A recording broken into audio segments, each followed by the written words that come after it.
Sveiki visi, dar vienas epizodas, dar viena Bitcoin apžvalga ir kaip elgtis tokiame bear markete, meškų rinkoje, kaip pavadinus. Tai matome, kad tikrai konfirminam, kad enterinom meškų rinką, bear marketą ir turėjome labai didžiulius movus žemyn, pramušėme 60 000 vakar ir praeitame epizode daug šnekėjau apie, kur užsipirkčiau spotą ir panašiai, tai žinoma pakalbėsime apie tai, bet norėčiau gal pradėti labiausiai nuo Elliott Wavesų, tai Elliott bangų, tai turėjome 5 bangą, tai buvo pats all time highs ir jeigu pažiūrėti mažesnį time frame, po 5 bangos, kaip žinome, dažniausiai ateina kritimas ir tada 5 bangos žemyn. Tai pirmoji banga buvo ta didžioji 17 milijardų likvidacija spalio 10. Antra banga buvo ties čia, labai gražiai grįžus.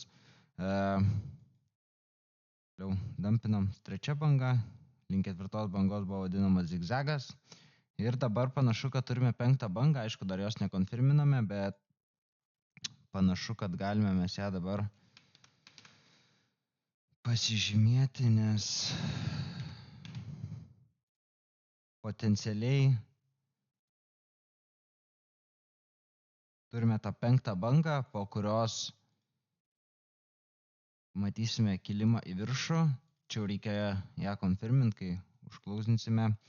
Ir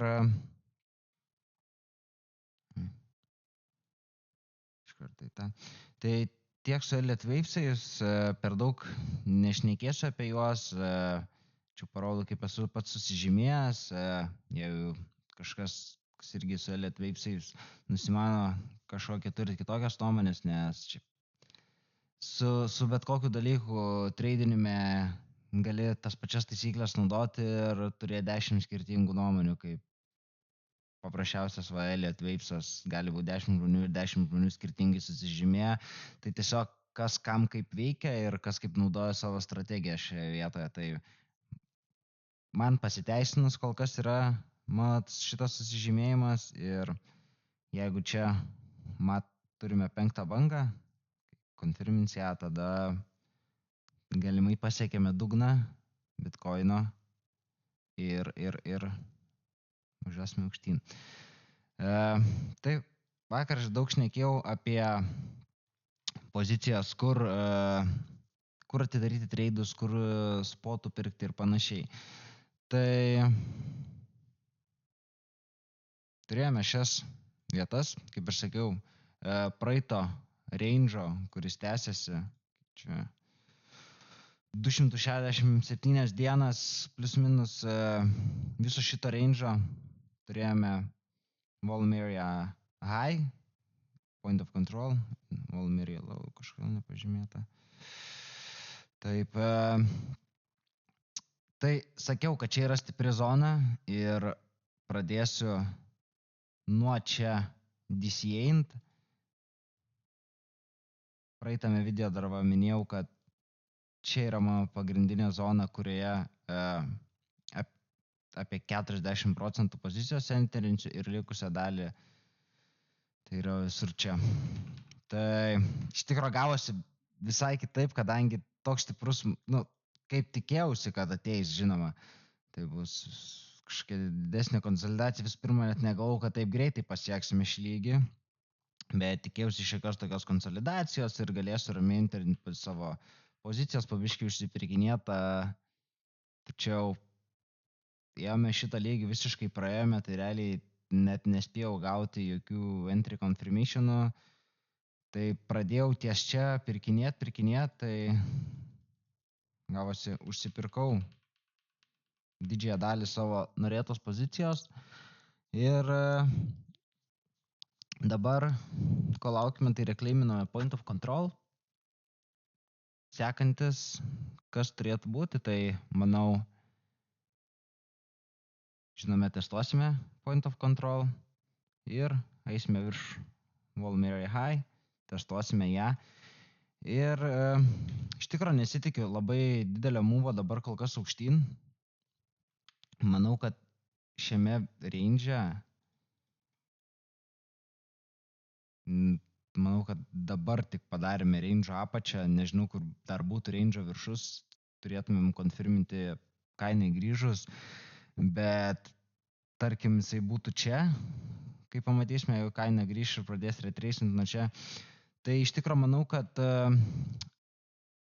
dar grįšime į šitas kainas, dar manau, kad eisime žemiau 60 000.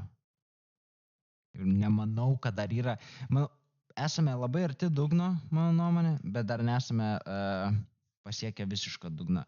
Gal net nebepramušime daugiau, bet manau, dar kaina grįši čia ir realiai kažkiek laiko, manau, turėsime konsolidaciją ties čia. Tai jeigu dar nespėjote kažkokių pozicijų enterinti, tai manau, geras laikas pasižiūrėti, žinoma, pačiam nuspręsti. Ar dabar yra gera kaina pirkti, gera vieta enterinti tam tikras pozicijas. Na, o dėl leverage trade'ų, tai kaip ir sakiau, šiuo metu nelabai turiu kažkokių specifinių zonų, nes po tokio stipraus mūvo kaip čia, reikia pamatyti, kad marketas yra pasiruošęs judėti aukštyn, kad bitcoinas rodo kažkokią stiprumą, nes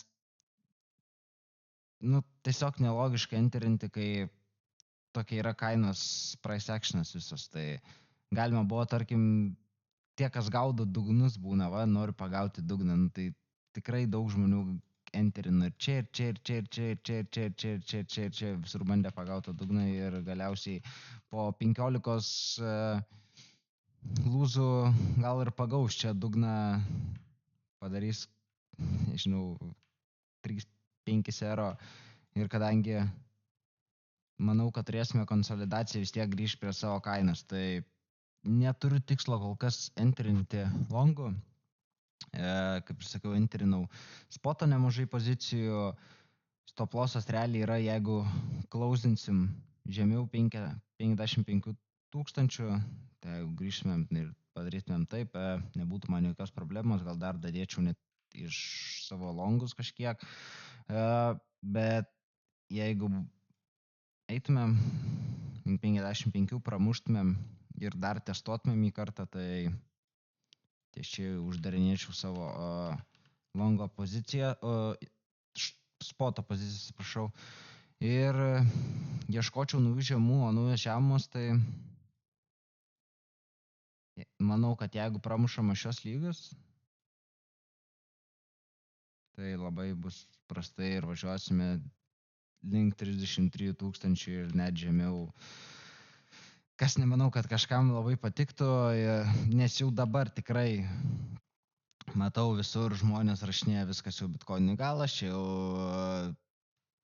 toj žlugimas bus, likviduos Sailorą ir važiuosime link 15 000, tai kaip sakė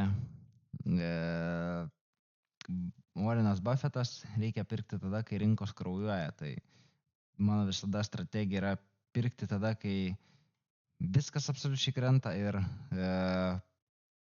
shortinti, kai kyla. Aš vidury mūvo, kaip pavyzdžiui čia, turėjome labai didelį mūvą ir šiek tiek pakilome arba gal net nepakilę, kažkur čia niekada nesugalvočiau enterinti shorto pozicijos. Per tokius didelius mūvus ieškau tik longo pozicijų, ką galėčiau enterinti. Tai kol kas tiek, kaip ir sakau, pildau savo spoto poziciją, stop lossas žemiau 55 000, nededu stop lossos, kad jį reguliuoju dažniausiai ranka, kadangi daug laiko praleidžiu prie kompiuterio, tai visą laiką esu atidaręs čartus, tai galiu matyti, tai jeigu bus kažkas tokio, tik tada uždarysiu savo visus spotus ir tikėsiu žemesnių kainų, o kol kas pildausi ir jeigu pasiteisina Elliott Wave, tai turime 5 bangą, po kurios turėsime Jeigu čia trečia didžioji banga, tai turėsime ketvirtą, kas yra bullish. Tai tiek žinių iš Bitcoino ir iki kitų kartų.